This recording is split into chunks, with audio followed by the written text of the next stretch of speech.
రోజు శ్రీశైలంలో ఉన్న అక్క మహాదేవి గుహల గురించి తెలుసుకుందాం. అసలు ఎవరి అక్క మహాదేవి, ఆ గుహల వెనుక, ఆమె వెనుక ఉన్న రహస్యాలేంటి, ఈ విషయాలన్నీ ఈ వీడియోలో తెలుసుకుందాం. శ్రీకృష్ణుడిని తన భర్తగా సర్వస్వంగా భావించిన మీరాబాయి ఎలాగైతే శ్రీకృష్ణుడిలో ఐక్యమైందో అలాగే అక్క మహాదేవి కూడా ఆ పరమశివుడిని తన భర్తగా భావించి ఆ స్వామిలో ఐక్యమవుతుంది. ఈమె శివభక్తులైన సుమతి నిర్మల శెట్టి అనే దంపతులకు జన్మించింది.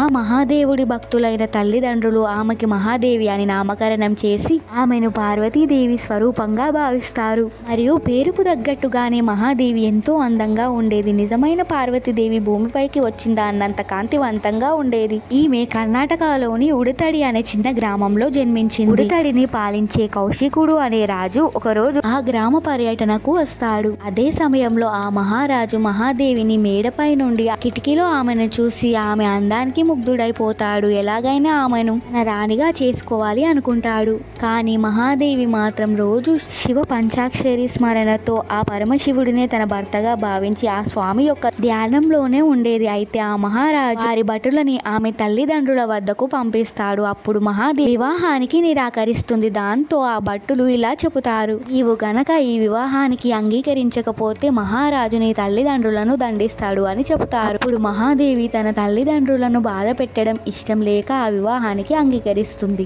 కానీ నాకు కొన్ని షరతులు ఉన్నాయని, వాటిని అంగీకరిస్తేనే వివాహానికి ఒప్పుకుంటాను అంటుంది. ఇక వివాహం తర్వాత తాను ఒప్పుకునేంత వరకు తనని తాకరాదని రాజుకు షరతులను విధిస్తుంది. ఆ రాజు రాజభవనంలోని భోగభాగ్యాలు ఆమె మనసును మార్చేస్తాయి అని భావిస్తాడు. కానీ మహాదేవి నిత్యం శివుణ్ణి పూజిస్తూ ధ్యానంలోనే ఉండేది. రోజులు గడుస్తున్నా ఆ రాజుని దగ్గరికి రానివ్వలేదు. అయితే ఒకసారి ఆమెను చూసి మోహితుడైన రాజు ఆమెను కౌగిలించుకుంటాడు. దాంతో మహాదేవి మాట తప్పిన రాజును చూసి తీవ్ర ఆగ్రహానికి గురై తన ఆభరణాలని, చివరికి తన వస్త్రాలని కూడా తీసి తన కురులని ఒంటిపై కప్పుకొని అక్కడి నుండి వెళ్ళిపోతుంది. అప్పటి నుండి మహాదేవి వస్త్రాలు ధరించకుండా జీవితాంతం కేశాంబరిగానే ఉండిపోయింది. మహాదేవి రాజభవనాన్ని వదిలేసి వచ్చిన తర్వాత వీరశైవానికి కేంద్రంగా ఉన్న కర్ణాటకలోని కళ్యాణి పట్టణానికి చేరుకుంది. అప్పటికే అక్కడ బసవేశ్వరుడు, అల్లమ్మ ప్రభువు వంటి మహామహులైన పండితులు ప్రజలందరినీ భక్తి బాటలో నడిపిస్తున్నారు. అలాంటి పండితులందరూ ప్రవచనాలు చేసేందుకు, తమ వాదనలు వినిపించేందుకు అక్కడ మండపం పేరుతో ఒక వేదిక ఉండేది. మహాదేవి ఆ అనుభవ మండపాన్ని చేరుకుంది. శివుని మీద తనకున్న అభిప్రాయాలను, అనుభూతులను పంచుకుంది. మహాదేవి వాదన పటిమ, పాండిత్యాన్ని చూసి ఆశ్చర్యపోయిన పెద్దలంతా ఆమెకు అక్క అన్న బిరుదుని అందించారు. అలా మహాదేవి కాస్త అక్క మహాదేవిగా మారింది. అక్క మహాదేవి భక్తిని గమనించిన బసవేశ్వరుడు ఆమెను శ్రీశైలం వెళ్ళమని సూచించాడట. దాంతో ఆమె ఎన్నో కష్టాలని ఓర్చి శ్రీశైలం మల్లికార్జునుడి సన్నిధికి చేరుకుంది. అయితే ఆనాటి శ్రీశైలం అంటే మాటలా మారి దుర్గమమైన అడవులు, క్రూర మృగాలు, ఓపిడి దొంగలతో ఆ ప్రాంతం భయానకంగా ఉండేదట.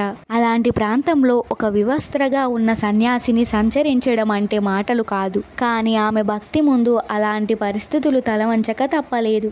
ఆలయానికి సమీపంలో ఉన్న ఒక గుహలో మనిషి కూర్చోవడానికి మాత్రమే వీలుండే ఒక మూలన ఆమె తపస్సును సాగించింది. కొన్నాళ్లకి శ్రీశైలం కదలీవనంలో ఆ మల్లికార్జునుడిలోనే ఐక్యమైపోయింది. అక్క మహాదేవి భక్తురాలు మాత్రమే కాదు, ఒక గొప్ప రచయిత్రి కూడా. కన్నడ భాషలో 400కు పైగా రచనలు రాసినట్టు గుర్తించారు. ఇక అక్క మహాదేవి గుహలకు వెళ్లాలంటే పాతాళ గంగా మెట్ల నుండి 10 కిలోమీటర్ల కృష్ణా నదిలో బోటింగ్ ద్వారా అక్కడికి చేరుకోవాలి. ఈ గుహలో సహజ సిద్ధంగా ఏర్పడిన స్వరంగం లాంటి మార్గం ఉంటుంది. ఇక ఆ చివరలో సహజంగా ఏర్పడిన శివలింగం ఉంటుంది. అయితే ఇక్కడే అక్క మహాదేవి ఆ స్వామికి నిత్యం పూజించుతో కాలం ధ్యానంలో ఉండి ఆ శివుడిలోనే ఐక్యమైందని నమ్ముతారు. మీరు గనక శ్రీశైలం వెళ్తే అక్క మహాదేవి గుహలని తప్పక దర్శించుకోండి. ఇక ఇది ఫ్రెండ్స్ అక్క మహాదేవి చరిత్ర, ఇంకా ఆమె గొప్పతనం. మీకు గనక ఈ వీడియో నచ్చినట్లయితే లైక్ చేయండి, సబ్స్క్రైబ్ చేయండి. Thank you.